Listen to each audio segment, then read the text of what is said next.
All India जमियतुल कुरेशीने दिले आमदार देवराव भोंगडे यांना निवेदन। राजुरा विधानसभा क्षेत्राचे आमदार देवराव भोंगडे यांची चंद्रपूर जिल्ह्यातील ऑल इंडिया जमियतुल कुरेशीने कोठारी येथे भेट घेऊन कुरेशी समाजाला व्यापार क्षेत्रात येत असलेल्या समस्यांबाबतचे निवेदन दिले।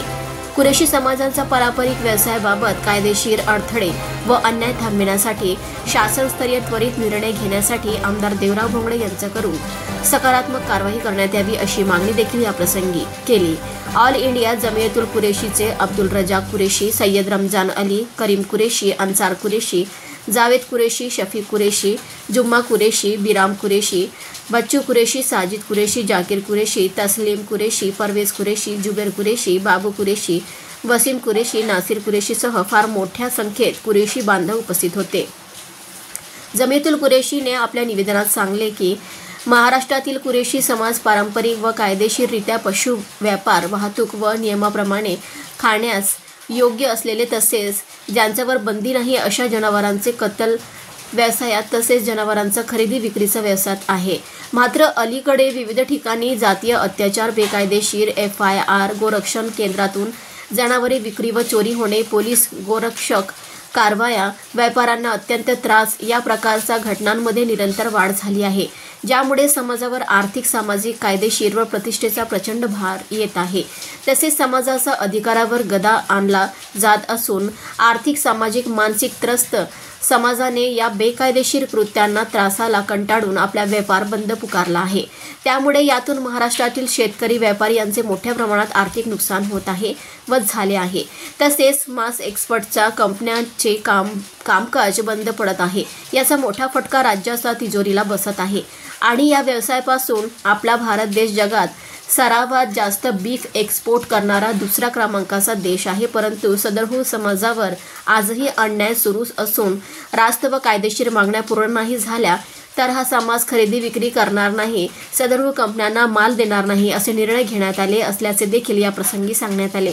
कुरेशी समाजाचा शिष्टमंडळाने 10 मागण्या या निवेदनाच्या माध्यमातून केल्या आहे। आर्थिक व्यवहार पारदर्शक करण्यासाठी APMC ऑनलाईन प्रणालीचे अनिवार्यीकरण तसेच डिजिटल पेमेंट पोर्टल, ऑनलाईन बाजार, वेगन स्लिप पावतीचे संगणकीकरण आणि राज्यभर एकसमान रेस शुल्क व व्यापारी लायसन्सची वेळेत वितरण करण्याच्या मागणीसह एकूण 10 मागण्या केल्या आहेत। सदरहू व्यवसाय हा देशाला जागतिक स्तरावर मान मिळवून देणारा व्यवसाय असून देशाला आर्थिकदृष्ट्या जागतिक स्तरावर मोठा करणारा व्यवसाय असून या व्यवसायाला विशेष महत्त्व आहे व जीवन यापन करण्यासाठी परिवाराचा तसेच कुटुंबाचा पालनपोषणासाठी या कुरेशी व्यापाऱ्यांना लोन, परवाने, प्रशिक्षण, वाहतूक, परतफेड याबाबत एकाच कार्यालयातून सुविधा उपलब्ध करून देण्यासाठी त्वरित निर्णय व्हावे अशी देखील मागणी केली असून आमदार देवराव भोंगडे यांनी कुरेशी समाजाच्या मागण्या शासन स्तरावर पोहोचविण्याची कुरेशी बांधवांना हमी दिली। तसेच आपल्या या मागण्या पूर्ण करण्यासाठी आवश्यक ते सर्व प्रयत्न माझ्याकडून करण्यात येईल व आपणास न्याय मिळावा याकरिता मी विशेष प्रयत्न करणार अशी हमी आमदार देवराव भोंगडे यांनी दिल्याने कुरेशी समाजाने देखील त्यांचे आभार व्यक्त केले। वरील मागण्या लवकरात लवकर पूर्ण झाल्याशिवाय कुरेशी बिरादरी सुरक्षित होऊ शकणार नाही असे देखील या प्रसंगी सांगण्यात आले। सध्या संपूर्ण महाराष्ट्रभर व्यापार बंद व संवैधानिक आंदोलन सुरू आहे। पुढे पाहू होणार तरी काय, कुरेशी समाजाला केव्हा मिळणार नाही हा प्रश्न सध्या तरी अनुत्तरित आहे। गोवंशाला बंदी आहे, परंतु म्हशीलाही कापण्यासाठी आपल्या इथं स्लाटर हाऊस उपलब्ध नाही। इथं तुमचं काय आणि म्हशी कापण्याची परवानगी नाही, बिलकुल नाही। गाय तर जमतच नाही, गाय हे कापतच नाही। ती काय बदनामी एवढी झालेली आहे त्याच्यामुळे लोकांना तसंच वाटतं।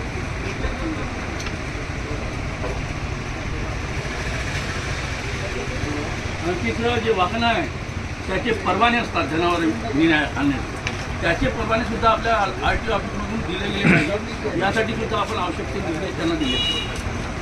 सुधीर भाऊने आश्वासन दिलं आहे। अजित पवार साहेब आता आव्हान केलं 2 दिवसापूर्वी की कोणत्याही वाहनाला अडवण्याचा अधिकार आला नाही असल्यास पोलिसांना माहिती द्यावी, तो पडताळणी करावी। त्याच्यामुळे काय होतं, गोरक्षक अधिकृत कमी आहे, अनधिकृतमुळे जे हप्ता वसुली ती बंद झाली। दुसरं, अधिकृत गोरक्षक जे गोशाला आहे ती राहिली पाहिजे, पण अनधिकृत जे गोशाला आहे जनावर किती गेले आणि किती आले याचा ऑडिट सुद्धा नाही आहे। तर अशा गोशाळांना बंद करण्यात यावं आणि स्लाटर हाऊससाठी विशेष प्रयत्न करा। कलेक्टर साहेबांना पत्र द्या, कुरेशी समाजाला फ्लॅट हाऊस त्यांचा जागा उपलब्ध करून द्यावी. हा महत्वाचा भाग आहे. हा जर झाला तर त्याच्याकडे पारदर्शितच असेल. कारण का पशुधन विकास अधिकारी जेव्हापर्यंत प्रमाणपत्र देत नाही तेव्हापर्यंत तो जनावर कापला जात नाही. आणि पशुधन विकास अधिकारी गोवंश कापण्याची परवानगी देणार नाही, पडताळणी करणार नाही. काय तर आपली माता आहे. ते तर जमणारच नाही. तर त्यासाठीच म्हणून तर ते जे गैरसमज आहे ते दूर व्हावा आणि यांना सुरक्षितच आपला जाणवं. जसं आता म्हशी कापली तर गोवंश आहे म्हणून जे धिंगाणा केला जातो तो बंद होतो. यासाठी आपल्याला विशेष गरज आहे आणि आपण त्याचा कारण सर्वपक्षीय लोकांना देतो. आणि याच्यानंतर आता 17 तारखेपासून 10 जुलैपासून बेमुदत व्यापार बंद आहे. म्हणून बाजारावर खूप मोठा परिणाम झाला आहे. तुम्ही बातम्या पाहता. 2 महिने हो गए तुमच्याकडे. कुरेशी समाजाला कुरेशी समाजाची लोकसंख्या भारतात 1.5 करोड आहे. आपल्या चंद्रपूर जिल्ह्यात 20,000 लोकसंख्या आहे. का उद्या तुम्हाला राजूला युती आणि गडचिरोलीचे लोक गडचिरोलीमध्ये भेटणार आहे निवेदन घेऊन. म्हणून आम्ही त्यांना बोलवलं नाही. मला तुम्ही तिथं स्थानिक लेवलवर तसं तेथी नगर परिषद आहे तर तिथे एक पत्र द्या तुम्ही तर यांना फ्लॅट हाऊससाठी जागा उपलब्ध करून देण्यात यावी. तर नगरपंचायतकडून ते